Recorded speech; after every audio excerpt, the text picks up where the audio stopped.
संतोष पांडे, महावीरगंज, छत्तीसगढ़।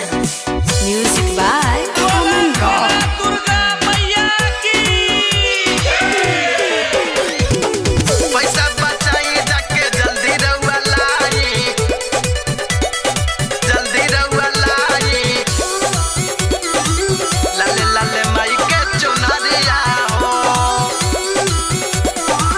चली पूजन करे असो चढ़ते कुमार में हो जाई भीड़ बड़ी गढ़ावा बाजार में, हो जाई भीड़ बड़ी गढ़ावा बाजार में। चली पूजन करे असो चढ़ते कुमार में हो जाई भीड़ बड़ी गढ़ावा बाजार में।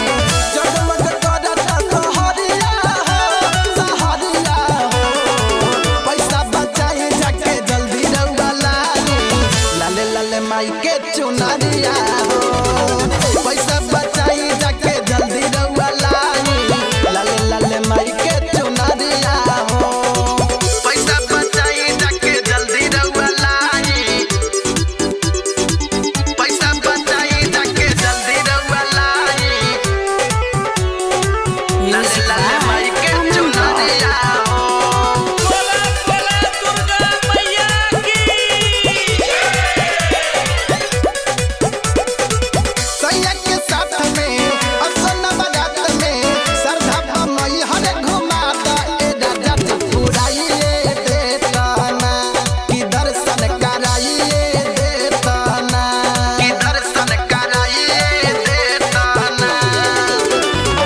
सैया के साथ में असन बारात में सरधा मई हरे घुमाता ए राजा पुराइए देताना कि दर्शन कराइए देताना।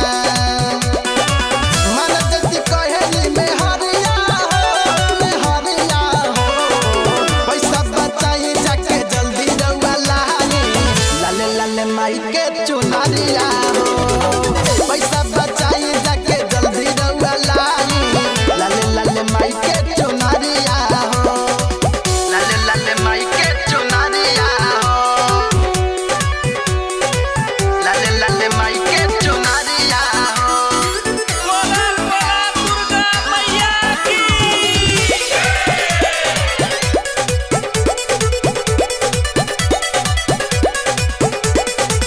भक्तुल जय मूरत कैला बहाना, भक्ति में भइले संतोष दीवाना।